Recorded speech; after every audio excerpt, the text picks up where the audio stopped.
When I was invited and told about the topic, that I have to speak primarily on the topic of sexual harassment of women at workplace and related issues about the rights of women. Trust me, from being the field of law and practicing lawyer for more than 25 years and belonging to a lawyer's family, whenever we come across the legal provisions in respect of women, I feel nervous. I have jitters. Why I feel so? The reason being, contrary to the general perception that women are not safe in India, or there are a lot of crimes against women being committed in domestic field, in workplace, on streets. As far as the law of the land is concerned, you'd be surprised that Indian laws put women at such high pedestal, on such high esteem, as compared to even the developed part of the world.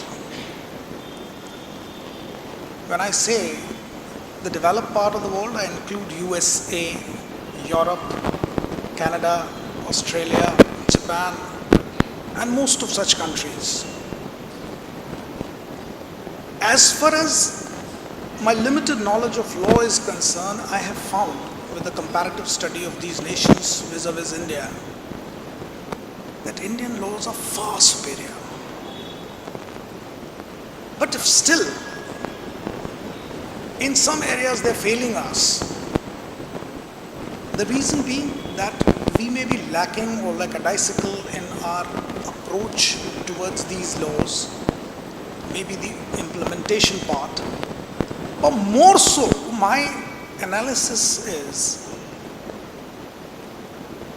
the reason, bigger reason is ignorance. And ignorance not among women alone, ignorance among men as well. Because women do not know their rights in law as provided in India. And men who dare to commit atrocities against women are also ignorant because they do not know the consequences. On a lighter note, let me inform you that prior to my marriage, I had mustache, मूछें थी, और बड़ी मूछें उमेट के रखते थे. शादी होते ही मैंने मूछ मुड़ा दी. क्यों मुड़ा दी? Because I am aware of legal position in India, that as against my wife, where do I stand? I am standing here, hale and hearty, maybe because my wife is not that enlightened about those provisions. She being ignorant, I am healthy. But I am aware, so I control my instincts never to cross the line. And that is why this occasion today is very important for all of you, because this will enlighten you, make you aware, feel that strength inside you, that how much the law is on your side, how much the law protects you. Though our Puranic culture, Indian traditions, you must have heard that shlok, Yatra naryasya pujyante ramante tatra devata. That was our original Indian culture.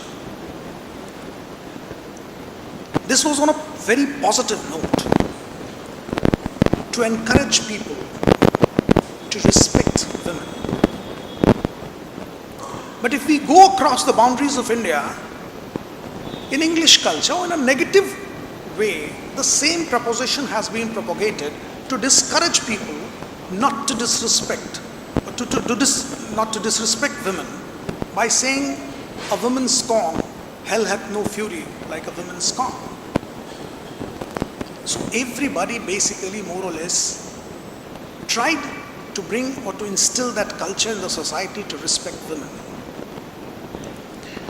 When we got independence and the Constitution of India was promulgated, we all know that came into force on 26 January 1950. We saw to it that there are special provisions for women in the Constitution itself. Statutory provisions come later, and statutes get their power from Constitution of India. So the very powerhouse of law was tried to be instilled with the provisions empowering women. Now if we see right from preamble, which says, "We the people of India, having solemnly resolved to constitute India into sovereign, socialist, secular, democratic republic, and to secure to its citizens justice, liberty, equality, and fraternity." From there, if you see to Article 14, which propagates that before the eye of law, everybody shall be equal. There's no discrimination between man and women. If we move ahead and see Article 15, it has said 15 and 16 that there shall be no discrimination in job opportunities for men and women.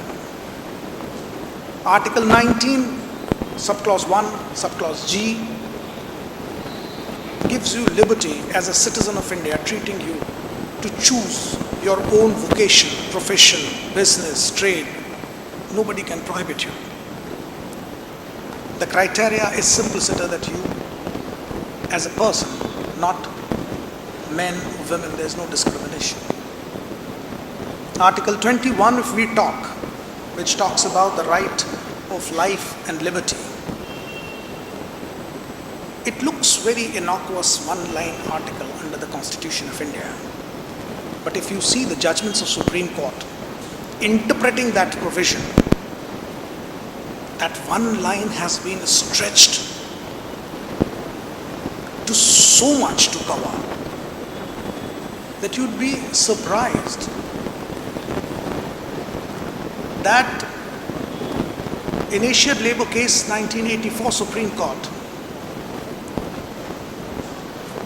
the Supreme Court, interpreting Article 21 of the Constitution of India, stated that a right of women to take bath in privacy is covered under right to life. And the state is obligated to provide that privacy to the women, because Supreme Court held that the women with that quotient of privacy is basically her dignity. And her dignity is her life. If you snatch the dignity of the woman, you are snatching more or less basically her life. See where the Supreme Court stretched it, where it took.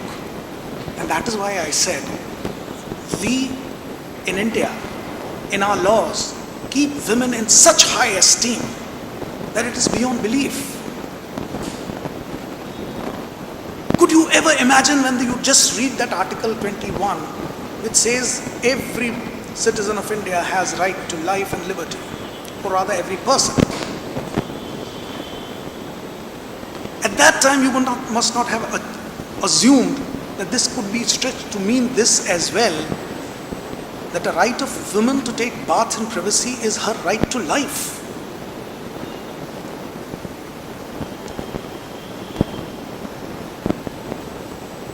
If I ask you,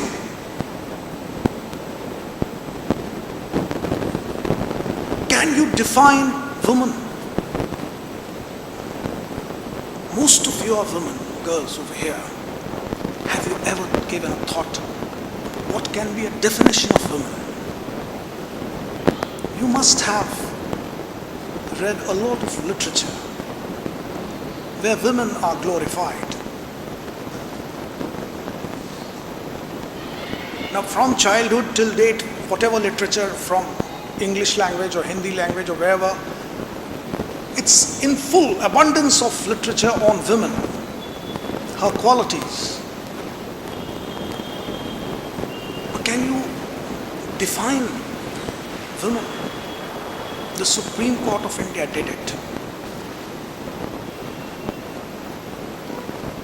And trust me, when I read that definition, it's far superior than any literature in any language. And you'll agree when I'll tell you what Supreme Court defined women. And shortest words possible, but you can't beat it. Far superior and better than literature.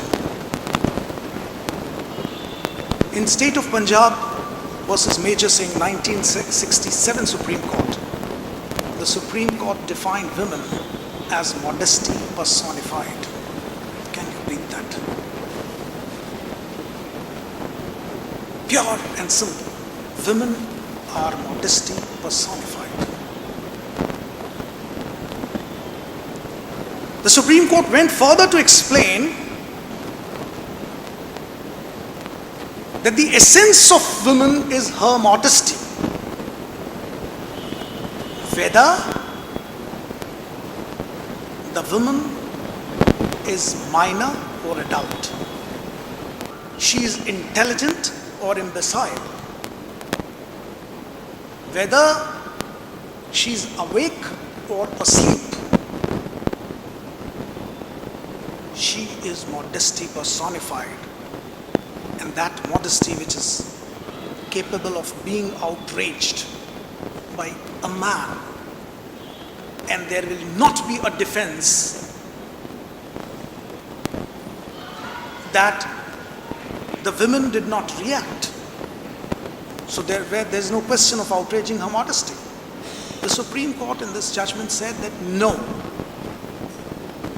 the reaction of the women is not the criteria.